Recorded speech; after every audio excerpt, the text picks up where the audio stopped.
Assalamualaikum warahmatullahi wabarakatuh. Selamat datang di Demit Horor, tempat di mana kisah gaib, misteri dan teror malam hari menjadi nyata. Bersiaplah, karena setiap cerita punya sisi gelap yang tak semua berani ungkap. Semakin pelan, efek angin berhembus, atau suara seretan matikan lampu, pasang headsetmu. Dan jangan lupa baca doa, karena kamu sedang memasuki dunia Demit Horor.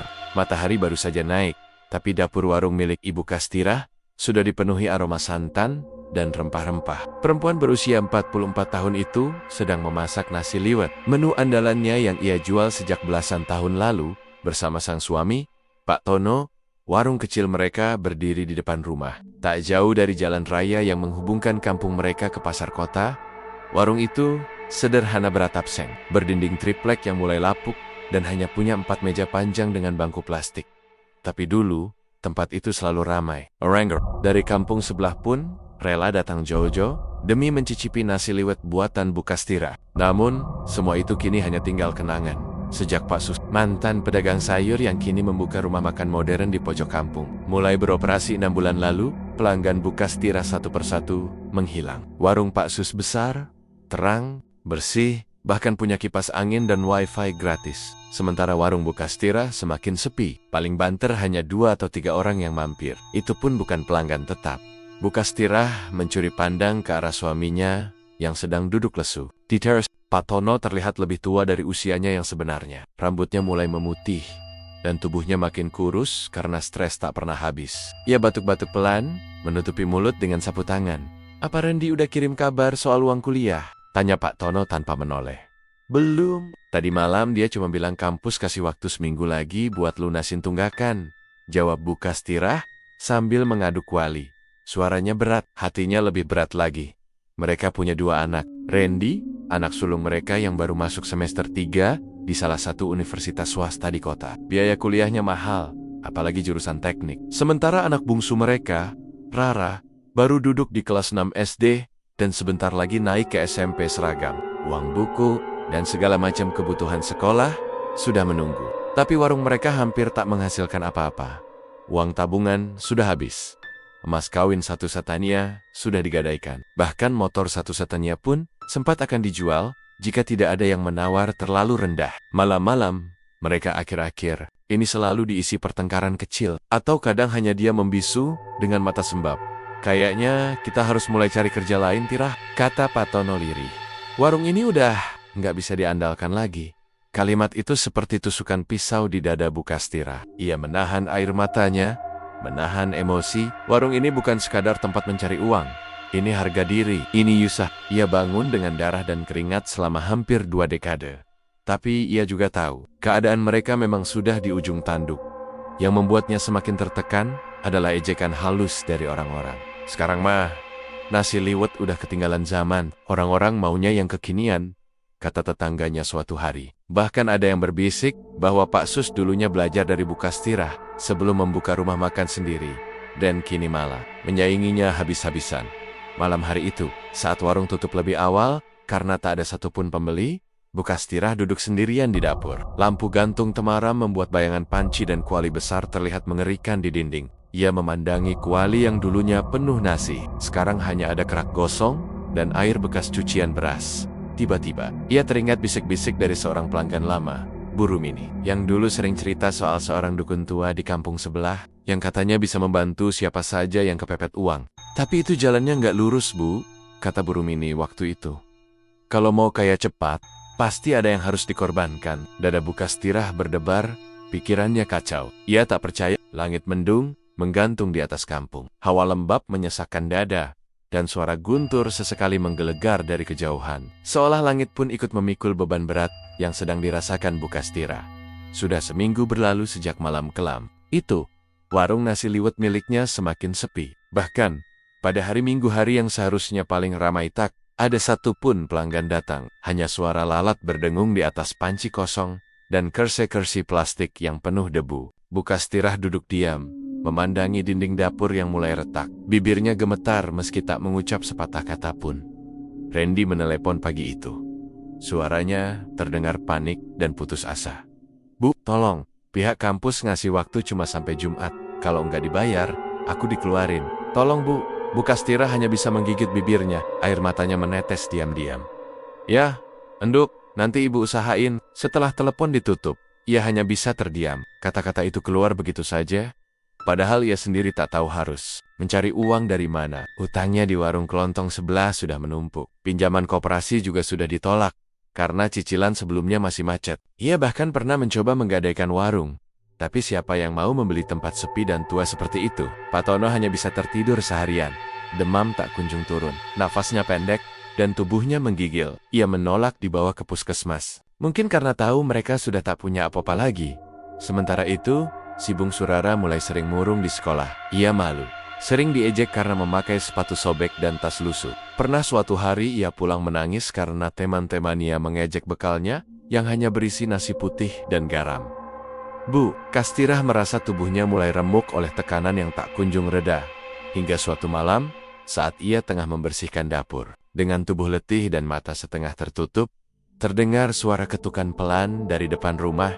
Tok, tok, tok, pelan, tapi terdengar jelas di tengah malam yang sunyi. Ia membuka pintu dengan hati-hati, dan di sana berdiri seorang perempuan, tua berpakaian serba hitam, mengenakan selendang lusuh, dan memegang tongkat kayu. Wajahnya keriput dan senyumnya tidak ramah. Bu Kastirah? Ya, suara seraknya seperti menembus tulang. Bu Kastirah mengangguk ragu. Iya, ada apa Bu? Perempuan itu mengangguk pelan, lalu berkata dengan nada pelan tapi penuh makna. Aku disuruh seseorang, katanya. Kamu butuh pertolongan buat menyelamatkan keluargamu. Bu Kastirah terdiam. Ada hawa dingin aneh yang menyelimuti tubuhnya. Udara di sekitar terasa lebih berat. Ia hendak bertanya siapa yang menyuruhnya, tapi perempuan itu langsung berbalik, berjalan pergi sambil berkata, kalau kamu bener-bener mau jalan keluar, datang ke kebun bambu di belakang pasar, malam Jumat Kliwon. Cari orang bernama Mbah Kalim. Lalu ia menghilang di tikungan jalan, tanpa meninggalkan jejak. Langkahnya tak terdengar, seakan tanah pun enggan menginjakkan suara padanya. Bu Kastirah berdiri terpaku. Jantungnya berdebar kencang. Nama itu Mbah Kalim bukan nama asing. Ia pernah mendengarnya dari cerita-cerita para tetua kampung. Sosok dukun tua yang dikenal sebagai penjaga jalur pesugihan. Banyak yang mengatakan Mbah Kalim bisa memberikan kekayaan dalam waktu singkat, asal ada yang berani menukar dengan harga yang setimpal. Suara-suara dalam kepala Bu Kastirah mulai berbisik. Suara-suara halus, namun menggoda. Apa kau mau lihat anak-anakmu menderita? Apa kau mau Rendi gagal jadi sarjana? Apa kau rela Rara terus menerus dihina? Malam itu Bu Kastirah tak bisa tidur. Ia duduk di kursi tua, menatap panci kosong dan dinding dapur yang gelap. Suara air tetesan dari keran bocor terdengar, seperti detak jam kematian. Setiap detik berjalan terasa seperti godaan untuk melakukan sesuatu. Sesuatu yang dulu tak pernah ia bayangkan akan berani ia lakukan. Dan akhirnya, di tengah malam yang dingin dan sepi itu, ia menatap keluar jendela dan membisikkan satu kalimat. Aku akan datang, Mbah Kalim. Maka, mulailah jalan yang tak bisa ia putar kembali. Jalan yang akan menuntut lebih dari sekadar keberanian. Jalan yang akan menyeretnya ke dalam kegelapan. Dan semuanya akan dimulai di malam Jumat Kliwon berikutnya. Angin malam Jumat Kliwon bertiup pelan, namun menusuk tulang. Langit pekat, tanpa bintang. Langkah Bu Kastirah terasa berat saat menyusuri jalan setapak menuju kebun bambu di belakang pasar. Tempat yang sudah lama dikenal angker oleh warga kampung. Banyak cerita seram berseliweran tentang tempat itu. Mulai dari suara perempuan menangis di malam hari, hingga penampakan pocong yang melompat di antara pohon bambu. Namun malam ini, rasa takut itu kalah oleh rasa putus asa. Tangannya gemetar menggenggam plastik hitam berisi kembang 7 rupa, minyak wangi, dan telur ayam kampung semua yang diminta oleh perempuan tua malam itu. Hatinya bimbang, tapi bayangan wajah Rendi dan Rara terus berputar di kepalanya. Ia ingin mereka bahagia, sekolah tinggi, tidak hidup susah seperti dirinya. Dan kalau satu-satunya jalan adalah lewat pesugihan, maka ia akan lakukan. Di tengah kebun bambu, ada satu ruang terbuka yang tanahnya membentuk lingkaran gersang, tak ditumbuhi rumput. Di sanalah ia melihat sosok tua berjubah hitam duduk bersila. Wajahnya keriput, bola matanya putih tanpa pupil, tapi ia tetap menatap tajam, seakan menembus isi hati siapapun yang berani memandangnya. Duduk, perintahnya dengan suara dalam dan berat. Bu Kastirah langsung menuruti. Ia meletakkan sesajen di hadapan sosok itu. Detak jantungnya semakin cepat, keringat dingin mengalir di punggungnya. Meski udara begitu dingin, namamu Kastira. Anak 2, suami sakit. Uang habis, warung sepi. Kau datang karena putus asa Yukap Sidukan, tanpa bertanya, tanpa ragu. Seolah ia membaca buku terbuka. Bu Kastira hanya bisa mengangguk. Suaranya tercekat. Kau mau jalan cepat, tapi kekayaan harus dibayar dengan harga. Kau sanggup, apa yang harus saya bayar? Bu Kastira akhirnya bersuara, pelan dan bergetar. Dukun itu mengambil mangkuk tanah liat, lalu mengisinya dengan nasi yang ia ambil dari buntelan kain merah. Nasi itu tampak putih biasa, tapi saat ia siram dengan minyak wangi dan taburi bunga, bau amis darah langsung menyeruak dari dalamnya. Inilah nasi liwet pesugihan. Kau harus memasak nasi liwet seperti ini setiap malam Jumat Kliwon. Sajik dengan niat memberi makan mereka, makhluk-makhluk yang hidup di balik bayangan dapurmu. Bu Kastira menelan ludah. Sebagai gantinya, warungmu akan ramai. Uang akan mengalir. Anak-anakmu akan sekolah tinggi. Tapi, ia berhenti sebentar, menatap lurus. Tiap kali bulan mati, akan ada yang datang menagih tumbal. Bu Kastira membelalak. Tumbal? Siapa? Bisa siapa saja, asal bernyawa, orang yang pernah meremehkanmu, orang yang datang ke warungmu dengan niat buruk. Atau, ia menyeringai, orang yang dekat denganmu, kalau kau tak hati-hati. Bu Kastira gemetar, kalau saya menolak setelah ini. Mbah Kalim tertawa pelan, suaranya berat dan menggema. Kalau sudah datang, tak bisa mundur. Kau sudah menyebut namaku. Arti, perjanjian sudah terbuka, langit mendadak bergemuruh, pohon bambu bergoyang keras. Bu Kastira merasa tanah di bawahnya bergetar. Dari balik kegelapan, samar-samar terdengar suara rintihan dan bisikan. Entah dari mana asalnya, dukun itu menyerahkan segenggam abu dan sejumput nasi merah. Campurkan ini ke dalam kuali pertamamu.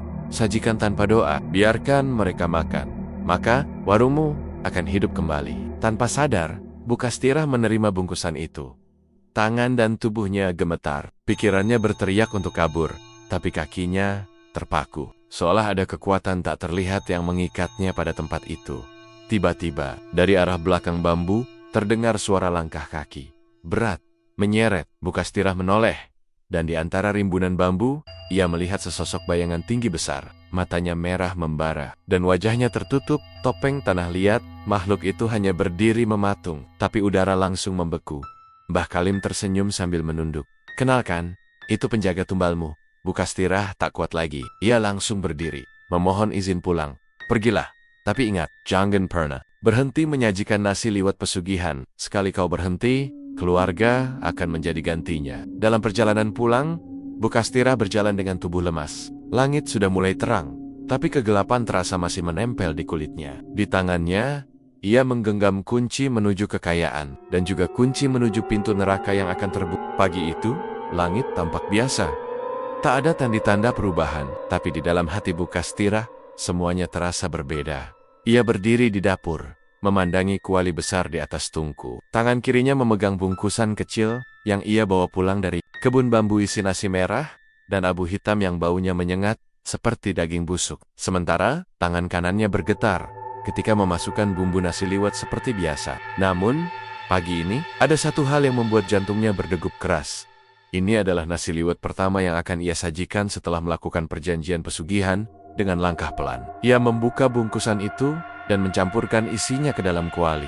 Begitu nasi menyentuh abu dan nasi merah tadi, terdengar suara desisan pelan seperti sesuatu mendidih. Padahal, api belum menyala. Aroma bumbu tiba-tiba berubah. Tidak seperti biasanya, ada bau amis menyelinap di balik wangi santan. Seolah ada daging mentah yang ikut dimasak diam-diam. Bu Kastira menggigit bibirnya. Air matanya hampir jatuh, tapi ia menahan. Ia tahu ini adalah harga yang harus dibayar. Tepat pukul 10 pagi, warung dibuka. Pak Tono, yang masih lemas karena sakit, duduk di bangku depan sambil sesekali batuk. Ia tak tahu apa-apa. Yang ia tahu, istrinya mulai semangat lagi, dan itu membuatnya sedikit lega, meski tubuhnya belum pulih. Yang membuat semua orang terkejut adalah ketika pelanggan mulai berdatangan satu persatu. Awalnya hanya 2 orang, lalu 5. Tak lama, 10 orang berdiri antre di depan warung. Dalam waktu kurang dari sejam, semua meja penuh. Beberapa orang bahkan rela duduk di tikar depan rumah. Aroma nasi liwet yang keluar dari dapur seolah punya daya pikat luar biasa. Mereka yang lewat pun berhenti, lalu ikut memesan. Bu, ini nasi liwetnya enak banget ya. Ada rasa, kayak ada gurih yang beda. bikin pengen makan terus, kata seorang bapak sambil menambah porsi ketiga. Bukastirah tersenyum, tapi senyumnya kaku. Ia tahu rasa yang beda itu bukan dari bumbu biasa. Pelanggan makin banyak, uang mulai mengalir. Dalam satu hari, penghasilan mereka melebihi seminggu penghasilan sebelumnya. Pak Tono tak berhenti mengucap syukur. Tapi setiap kali melihat nasi di piring pelanggan, Bukastirah merasakan hawa dingin menjalar dari tulang belakangnya. Ia tahu, bukan cuma manusia yang makan di warungnya hari ini. Malam hari, saat warung sudah tutup dan uang dihitung, terdengar suara-suara piring jatuh. Di dapur, Pak Tono segera bangkit, tapi Bukastirah menghentikannya. Biar aku saja yang lihat, ujarnya cepat. Ia berjalan pelan menuju dapur, dan jantungnya nyaris berhenti ketika melihat piring-piring yang sudah dicuci tadi tersusun rapi kembali. Tapi di atasnya ada nasi liwet yang masih hangat. Padahal tak ada siapa-siapa di sana. Dapur gelap, kompor mati. Tak ada API, tapi nasi itu mengepul, seolah baru saja disajikan. Dan di samping nasi itu, ada bekas kaki basah di lantai. Kaki yang besar, panjang, dan tak seperti kaki manusia. Keesokan, harinya, kejadian aneh mulai muncul. Seorang pelanggan tetap bernama Pak Dirun, yang kemarin makan 3 piring nasi liwet, ditemukan pingsan di ladang dengan busa keluar dari mulutnya. Ia dibawa ke puskesmas, dan dokter tidak menemukan penyebab yang pasti. Hanya katanya, seperti terkena racun tapi tak ditemukan racun apapun di tubuhnya. Tak lama setelah itu, Bu Rumini, tetangga yang dulu pernah membocorkan soal dukun pesugihan, datang ke warung dan hanya memesan segelas teh. Ia melihat Bukastirah, tersenyum kaku, lalu berkata, "Saya cuma pengen lihat, benar apa enggak kabar yang saya dengar." Bukastirah pura-pura tak mengerti. Tapi malam itu, ketika ia hendak menutup warung, seekor burung gagak besar menabrak jendela warung dan mati di tempat. Lehernya patah. Matanya terbuka menatap ke arah dapur. Dan pada malam harinya, Bukastirah bermimpi buruk. Dalam mimpinya, ia melihat dirinya memasak nasi liwet di dapur seperti biasa. Tapi saat ia mengaduk kuali, isi nasi itu berubah menjadi belatung hidup yang menggeliat, bercampur darah. Bau amis menyenggot, dan dari balik pintu dapur, muncul sesosok wanita berambut panjang, dengan wajah hancur, perutnya robek, seperti dilukai sesuatu. Wanita itu menyeringai, lalu berkata, "Terima kasih ya, Kastirah. Aku kenyang malam ini, tapi tumbal belum lunas." "Belum." Bukastirah terbangun sambil teriak. Tubuhnya basah oleh keringat, dan ketika ia melihat ke arah jendela, ia yakin. Sang Gakyok, ada bayangan hitam berdiri diam di balik tirai, menatapnya dengan mata merah menyala hari demi hari. Warung semakin. Pagi itu hujan gerimis turun sejak subuh. Udara lembab menyelimuti seluruh kampung, dan langit seolah tak berniat menampakkan matahari. Di tengah cuaca yang muram, warung nasi liwet Bukastirah justru penuh sesak oleh antrean pelanggan yang datang. Sejak pagi buta, ada yang berdiri sambil memegang payung. Ada juga yang rela duduk di bawah tenda seadanya sambil menunggu nasi disajikan. Warung kecil yang dulunya hampir tutup, kini seperti magnet yang tak henti menarik orang-orang untuk datang. Meskipun kabar angin soal pelanggan-pelanggan yang jatuh, sakit mulai menyebar diam-diam. Bukastirah menyajikan nasi dengan senyum palsu, tapi hatinya seperti dicabik-cabik. Setiap ia membuka tutup kuali, aroma amis bercampur santan selalu menyergap hidungnya. Tapi entah kenapa, pelanggan tetap menyukai. Rasanya, mereka menyebutnya unik, nagih, dan beda dari yang lain. Namun siang itu, sesuatu yang mengerikan terjadi. Bu Rumini, tetangga sekaligus pelanggan lamanya, datang ke warung. Wajahnya pucat dan tubuhnya tampak lemas. Ia duduk di pojok warung, hanya memesan 1 porsi nasi liwet dan segelas teh manis. Tatapan matanya kosong saat memandangi piring. "Ada yang aneh dari nasi kamu, Tirah," ucapnya pelan saat Bukastirah menyajikan pesanan. "Aku pernah dengar, orang yang makannya terlalu banyak bisa..." Sebelum sempat menyelesaikan kalimatnya, Bu Rumini langsung tersedak. Kepalanya menunduk, bahunya terguncang hebat. Semua orang di warung menoleh. Beberapa panik, beberapa hanya mematung. Dari mulut Bu Rumini keluar cairan hitam pekat, kental, seperti oli, berbau busuk menyengat. Lalu, dia menjerit. Bukan jeritan manusia biasa, jeritannya seperti dicabik dari dalam tubuh. Ia mencakar-cakar lehernya sendiri hingga berdarah, menggeliat di atas lantai seperti cacing kepanasan. "Dia mau ambil aku, dia mau ambil tubuhku," teriaknya, sambil menendang piring dan meja ke segala arah. Pelanggan menjerit ketakutan. Beberapa lari terbirit-birit. Pak Tono hendak membantu, tapi Bukastirah hanya berdiri di tempatnya. Tubuhnya membeku. Matanya membelalak saat melihat bayangan hitam tinggi besar berdiri di belakang Bu Rumini. Sosok itu tak terlihat oleh siapa pun, kecuali dia. Matanya merah menyala, wajahnya tak berbentuk. Hanya kabut hitam yang terus bergerak. Di tangannya, tergenggam sesuatu yang mirip cambuk berduri. Lalu, leher Bu Rumini menekuk ke belakang dengan suara krek yang mengerikan. Tubuhnya terdiam, matanya terbuka, dan dari mulutnya keluar asap putih tipis yang langsung menghilang ke udara. Semua hening. Pak Tono menjerit, "Panggil ambulans, cepat!" Tapi bagi Bu Kastirah, segalanya sudah terlambat. Ia tahu, tumbal pertama sudah diambil. Dan ia tahu juga, itu bukan kebetulan. Malam harinya, kampung geger. Polisi datang. Ambulans membawa jenazah Bu Rumini, dan beberapa warga datang ke warung dengan rasa takut. Namun, tidak ada yang bisa membuktikan apa-apa. Hasil pemeriksaan dokter menyatakan kematian karena gagal napas mendadak, tanpa ada luka yang fatal. Namun sejak malam itu, rumah Bu Kastirah tidak pernah lagi. Benar-benar sepi.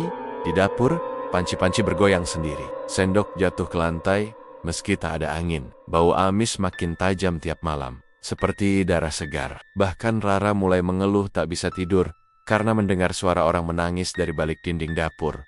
"Bu, tadi malam Rara lihat ada bayangan hitam tinggi di dekat dapur. Dia ngeliatin aku dari balik pintu. Terus dia bilang, 1 udah cukup, sekarang gilirannya anak-anak." Tubuh Bu Kastirah langsung lemas. Tak lama kemudian, Rendi pulang dari kota karena kuliahnya diliburkan. Ia kaget melihat warung yang dulunya sepi kini menjadi sangat ramai. Tapi lebih dari itu, ia mencium keganjilan. Wajah ibunya terlihat pucat, matanya sayu, dan tubuhnya seperti menyimpan beban besar. Rendi semakin curiga ketika malam-malam ia mendengar ibunya berbisik di dapur, seperti sedang berbicara dengan seseorang. Tapi saat ia intip, tak ada siapa-siapa. Hanya ibunya berdiri menghadap dinding, sambil mengaduk kuali kosong yang tidak menyala. 3 hari setelah kematian Bu Rumini, Bu Kastirah mendapat mimpi. Dalam mimpinya, ia berada di tengah warung. Semua pelanggan makan dengan lahap. Tapi saat ia mendekat ke piring mereka, isi sudah 4 hari sejak Bu Rumini tewas mengenaskan di warung. Tapi meski jasadnya sudah dikuburkan, kehadirannya tidak pernah benar-benar pergi. Bahkan, justru sejak itu, rumah Bu Kastirah berubah menjadi tempat yang makin mencekam setiap malam. Hujan turun deras malam itu. Petir menggelegar seperti suara raksasa yang mengamuk di langit. Warung ditutup lebih awal karena suasana mendung sejak sore. Pelanggan-pelanggan pun mulai menunjukkan kegelisahan. Banyak yang tak lagi makan sebanyak sebelumnya. Tokeneda Setu, pelanggan yang mendadak menangis sendiri di tengah makan dan berlari keluar sambil berteriak, "Dia duduk di sebelahku, tangan dia berdarah. Kenapa kalian diam saja?" Pak Tono yang masih belum sepenuhnya pulih hanya bisa menghela napas panjang. Rendi semakin curiga dengan semua yang terjadi. Tapi malam itu, puncak gangguan dimulai. Sekitar pukul 1 dini hari, terdengar suara piring pecah dari dapur. Rendi terbangun lebih dulu, langsung turun dari ranjang dan berjalan pelan melewati lorong menuju dapur. Suasana rumah gelap, hanya cahaya temaram dari lampu kecil dekat rak piring yang menyala. Ia mengintip ke arah dapur, dan tubuhnya langsung membeku. Seseorang sedang berdiri di depan kuali nasi liwet. Sosok itu mengenakan daster kumal, rambutnya panjang menjuntai menutupi wajah. Tubuhnya pucat, dan punggung bajunya penuh bercak darah mengering, sambil menggoda kadak nasi yang entah dari mana datangnya. Sosok itu berkata dengan suara parau, "Aku belum selesai makan. Masih lapar, Tira." Rendi langsung mundur pelan, tapi tanpa sengaja, ia menyenggol toples kaca di meja makan. Prang, sosok itu menoleh cepat, rambutnya tersibak, wajah hancur, bola mata terjuntai, lidah menjulur panjang keluar. Itu Bu Rumini. Randi langsung berlari masuk ke kamar. Ia menutup pintu, mengunci rapat, lalu menahan napas sambil memeluk dadanya. Di luar, terdengar langkah berat menyeret di lorong, dan suara berbisik dari balik pintu, "Anakmu ganteng, Tira, boleh aku ajak juga?" Paginya, dapur dalam keadaan berantakan. Piring-piring pecah berserakan. Sisa nasi di dalam kuali membusuk cepat, menghitam seperti terbakar. Dan anehnya, bau amis darah masih tercium, meski sudah disiram dan dibersihkan. Berkali-kali, Rendi tak bisa diam. Ia mulai memaksa ibunya bicara. "Bu, apa sebenarnya yang ibu lakukan? Warung ini bukan warung biasa lagi. Aku lihat dia. Aku lihat Bu Rumini tadi malam." Bu Kastirah diam lama, matanya berkaca-kaca. Ia tak bisa menyangka lebih lama. Akhirnya, Ia bicara lirih dan pelan-pelan mengaku semuanya. Tentang perjanjian dengan Mbah Kalim, tentang nasi liwet pesugihan, tentang tumbal, dan tentang makhluk tinggi hitam yang datang setiap malam Jumat Kliwon. Randy nyaris tak percaya, tapi terlalu banyak hal yang sudah ia lihat. Terlalu banyak keganjilan. Untuk bisa dianggap kebetulan, kita harus hentikan ini, Bu. Kita harus batalkan semuanya. Tapi Bu Kastira langsung memegang tangan Randy erat, wajahnya panik. Kalau Ibu berhenti, yang diambil bukan tetangga lagi, tapi kamu atau Rara. Malam itu, bau nasi semakin menyengat. Bukan wangi santan seperti biasanya, tapi bau daging busuk dan darah yang memenuhi seluruh rumah. Bahkan Rara yang tidur di kamarnya sendiri mulai menjerit-jerit tanpa sebab. Ketika Pak Tono masuk ke kamar Rara, ia terkejut mendapati putrinya tidur sambil duduk dengan mata melotot dan berbicara dengan suara orang dewasa. Ritual belum selesai, tumbal belum cukup, nasi liwet harus terus mengalir. Kalau berhenti, anak ini gantian. Pak Tono menjerit dan memeluk Rara. Beberapa saat kemudian tubuh Rara roboh dan menangis ketakutan. Ibu, aku mimpi dimakan sesuatu dari dalam kuali. Dia punya mulut di perutnya, Bu. Bu Kastira hanya bisa meremas dadanya. Kepalanya pening, dadanya sesak. Dosa besar yang ia lakukan kini tidak hanya mengejarnya, tapi juga mulai menyentuh anak-anaknya. Puncak horor malam itu datang sekitar pukul 3 dini hari. Pintu dapur terbuka sendiri. Lampu-lampu rumah berkedip dan terdengar suara nyanyian lirih dari arah belakang rumah. Nasi liwet, nasi darah, kau masak tubuh, kau sajikan nyawa. Bu Kastira yang duduk di ruang tengah langsung menangis keras sambil menutup telinganya. Hentikan, hentikan semuanya. Namun suara itu makin keras, makin dekat, hingga terdengar teriakan histeris dari dapur. Ketika mereka berlari ke sana, mereka hanya melihat kuali besar itu berisi nasi merah penuh darah. Dan di tengahnya, ada wajah Bu Rumini menyeringai dengan mata terbuka. Aku akan kembali, Tira. Sampai semua anakmu ikut bersamaku. Harik, mulai. Tapi rumah itu tak pernah banner-banner damai lagi. Dan Bu Kastira tahu, ini belum puncaknya. Karena di Jumat Kliwon berikutnya, ia akan menerima perintah tumbal yang baru. Sejak malam itu, hidup Bu Kastira berubah menjadi neraka. Bukan hanya karena arwah Bu Rumini yang terus menampakkan diri, tapi juga karena makhluk dari perjanjian pesugihan itu mulai menagih secara terang-terangan. Pagi hari setelah kejadian, mengerikan di dapur, rumah keluarga kecil itu terasa sunyi, tapi penuh tekanan. Randy duduk termenung di teras, matanya kosong. Sementara Rara hanya diam di kamarnya, memeluk boneka, dan menolak bicara sejak tadi malam. Anak itu trauma, jelas sekali. Pak Tono yang biasanya tenang, kini terlihat murung. Ia masih tidak percaya istrinya tega melakukan perjanjian setan hanya demi uang. Meskipun alasannya untuk menyekolahkan anak-anak, namun di dalam hati kecilnya, Pak Tono menyadari semua ini juga salahnya. Dulu, saat usaha bangkrut, ia terlalu lama menyerah. Ia hanya diam dan pasrah, membiarkan istrinya menanggung semuanya sendiri. Menjelang sore, Randy yang penasaran mulai menyelidiki dapur sendirian. Ia membuka rak bawah tempat ibunya biasa menyimpan kuali nasi liwet. Di sana, ia menemukan sebuah kotak kayu kecil berbalut kain kafan lusuh. Saat ia buka, isinya membuat jantungnya nyaris berhenti. Sebuah boneka jerami dengan wajah tercoret-coret, cakar ayam kering yang ditusuk jarum, dan yang paling menyeramkan, sehelai rambut panjang yang masih basah. Tiba-tiba, lampu dapur berkedip dan suara berat terdengar di belakangnya. Itu bukan milikmu. Tapi sekarang kau tahu, kau akan jadi milikku juga. Randy menoleh cepat. Tak ada siapa-siapa. Tapi dari pojok ruangan, muncul bayangan hitam tinggi, berdiri membungkuk dengan wajah seperti tengkorak sapi, dan lidah menjulur panjang ke lantai. Matanya merah menyala, dan tubuhnya ditutupi kain sarung yang basah oleh darah. Randy sontak lari, terbirit-birit ke ruang tengah. Malamnya, Bu Kastira kembali bermimpi buruk. Dalam mimpinya, ia berada di tengah sawah mati yang penuh tengkorak. Di hadapannya berdiri makhluk tinggi itu, dengan suara menggelegar, "Kamu sudah janji. Tumbal harus terus diberikan. Kalau kamu berhenti, aku ambil semuanya.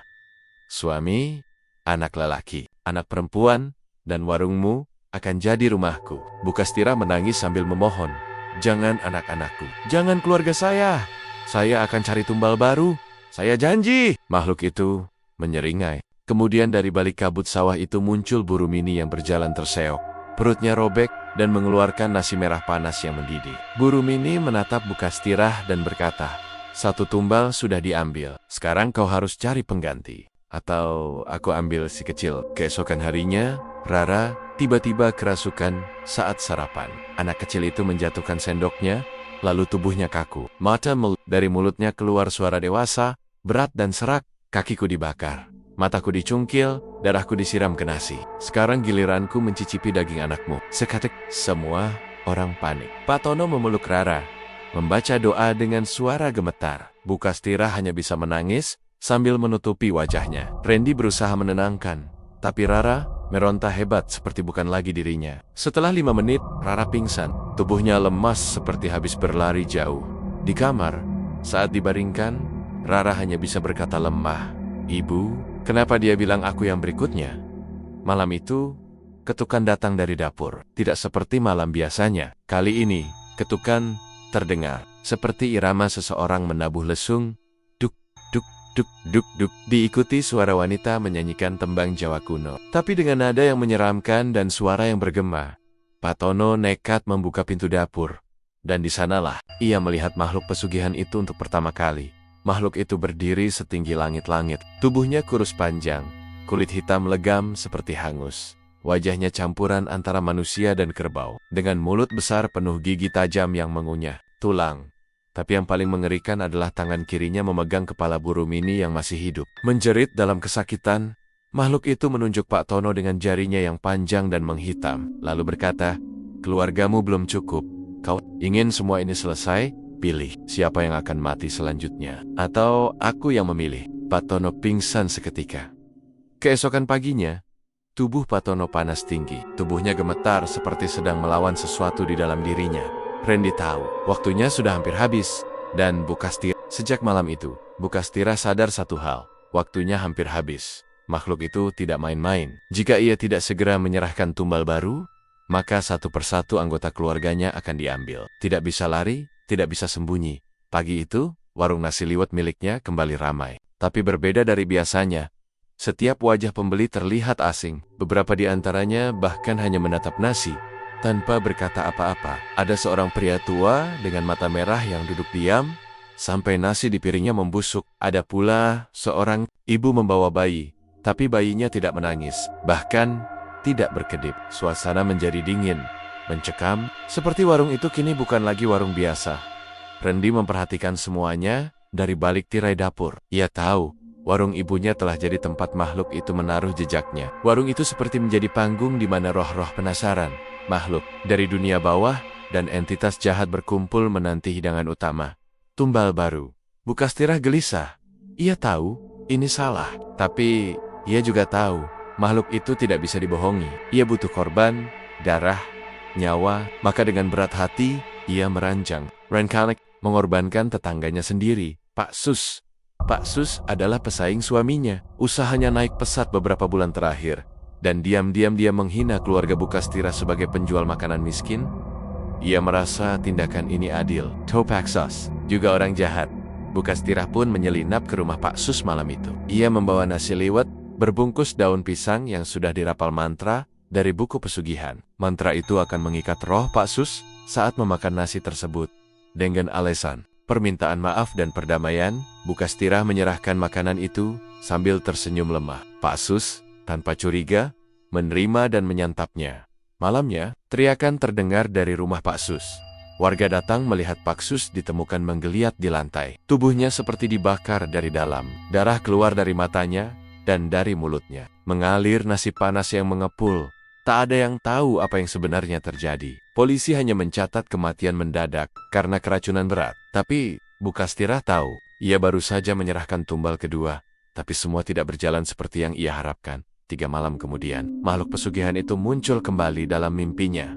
Tubuhnya kini lebih besar. Nafasnya seperti angin topan. Kau pikir aku bodoh? Dia bukan orang terdekatmu. Aku ingin darah dari keluarga, bukan musuh.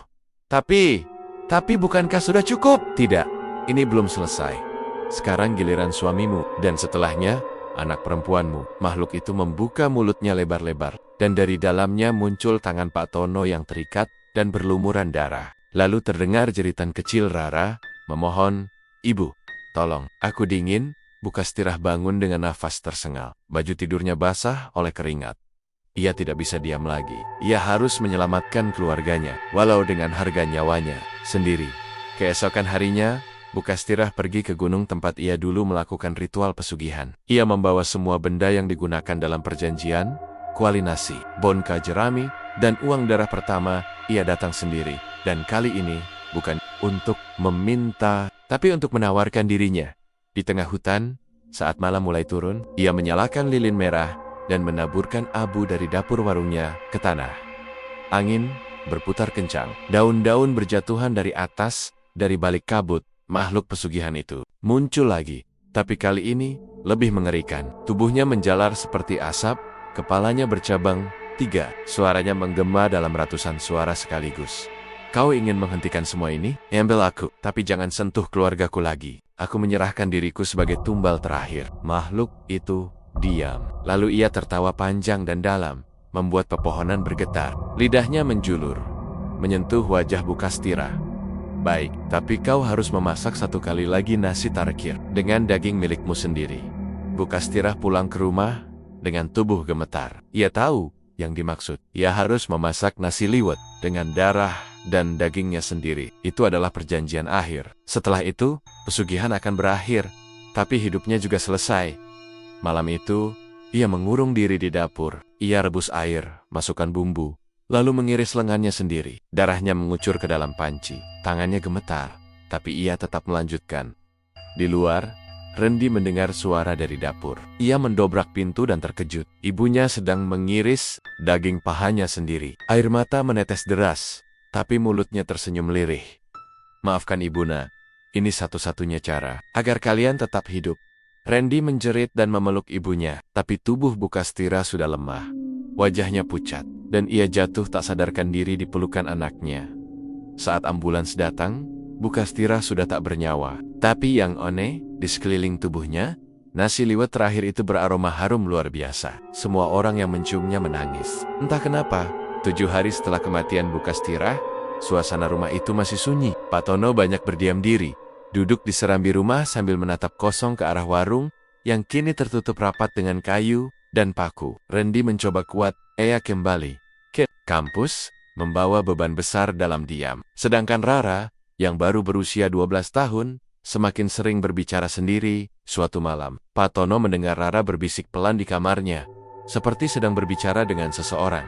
Iya Bu, Rara udah rindu sama aroma nasinya. Rara juga mau bantu ibu masak, seperti dulu. Pak Tono yang mendengar itu langsung masuk ke kamar. Rara, kamu bicara sama siapa? Tanyanya pelan.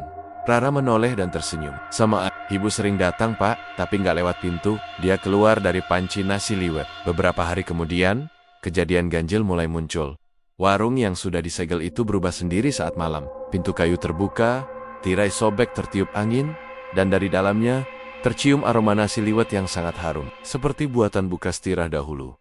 Warga sekitar mulai membicarakan kejadian aneh itu. Ada yang mengaku mendengar suara nyanyian Jawa lirih dari dalam warung pada tengah malam. Ada pula yang melihat sosok wanita tua berambut panjang duduk di dapur, mengaduk nasi yang mendidih dalam panci besar. Seorang pemuda desa penasaran dan memberanikan diri membuka pintu warung. Ayah masak dengan senter di tangan. Namun hanya beberapa langkah ke dalam, ia langsung tersungkur dan muntah darah. Matanya terbeliak dan ia berteriak, ada tangan dari dalam nasi itu. Tangannya terbakar. Sejak kejadian itu, warga memasang pagar bambu di sekeliling warung. Tak ada yang berani mendekat, tapi aroma nasi liwet itu terus muncul. Setiap malam Jumat Kliwon, Rendi akhirnya kembali ke rumah, terpanggil oleh firasat buruk. Ia merasa ada sesuatu yang belum selesai. Malam itu, ia mencoba masuk ke warung. Meski seluruh tubuhnya gemetar, ia tahu, kalau dibiarkan, warung ini bisa membangkitkan kekuatan lama yang lebih jahat di dalam warung. Semua peralatan masak Ibu Kastirah masih ada dan tak berdebu sedikit pun. Bahkan panci besar di atas tungku tampak baru dan berkilau, seolah baru dipakai. Dan yang paling menyeramkan, nasi liwet dalam panci itu masih mengepul. Siapa yang memasaknya? Rendi berjalan pelan. Setiap langkah terasa berat, seolah lantai kayu ingin runtuh. Tiba-tiba lampu minyak di dapur menyala sendiri. Bayangan Bukastirah muncul di dinding. Nak, kamu di sini ya? Ibu senang Bu. Ini bukan tempatmu lagi. Perjalanan. Tenang. Belum nak. Ibu belum selesai. Rendi menangis. Suara ibunya masih sama lembut, penuh kasih, tapi aura dingin menusuk tulangnya. Lalu, ibu mau apa? Ibu butuh satu orang yang bisa melanjutkan agar warung ini tetap hidup? Tidak, cukup. Semua ini kutukan. Suara Bukastirah berubah berat. Dinding berguncang, panci meledak dan tangan-tangan hitam merayap dari nasi. Tangan itu mencoba menarik kaki Randy ke dalam panci. Randy, Menteri, menggenggam liontin kecil pemberian ibunya saat ia kecil yang selalu menyelamatkannya dari mimpi buruk. Tiba-tiba, suara tangis Rara terdengar dari luar. Mas jangan masuk. Itu bukan ibu. Itu bukan ibuku. Randy membuka mata dan di hadapannya, bukan ibunya, melainkan sesosok wanita tua dengan wajah hangus, mata melotot tanpa bola, dan mulut menganga sampai ke telinga. Makhluk itu menyeringai. Warung ini akan hidup selamanya dengan darah kalian. Randy menjerit dan meraih botol minyak tanah. Tanpa ragu, ia menyiram seluruh dapur dan menyalakan api. Seluruh warung langsung terbakar. Suara jeritan makhluk itu menggema ke seluruh desa panjang, dalam, dan menyayat. Pagi harinya, warung itu tinggal abu. Warga datang, terdiam menyaksikan sisa-sisa dapur yang hangus. Tak ditemukan jasad apapun. Tapi di antara arang, ada satu benda utuh. Sebuah panci nasi berwarna hitam, tak terbakar sedikit pun. Pak Tono membawa anak Nania pergi dari desa itu. Mereka pindah ke kota kecil di timur Jawa. Mereka membuka warung kecil baru tapi tak pernah lagi menjual nasi liwet. Rara tumbuh menjadi gadis pendiam. Tapi sesekali ia masih berkata, "Aku rindu ibu, tapi aku juga tahu, ibu bukan di surga ibu. Masih masak di tempat gelap itu." Epilog. 3 tahun kemudian, di sebuah desa lain, jauh dari tempat kejadian pertama, seorang ibu muda membuka warung nasi sederhana. Ia menemukan sebuah panci tua di pasar loak. Panci itu masih berkilau, dan katanya bisa membuat masakan menjadi sangat lezat. Warung itu langsung ramai pembeli sejak hari pertama. Tapi malamnya saat ia membuka tutup panci, ada suara pelan dari dalam. "Tambahkan daging, biar lebih gurih."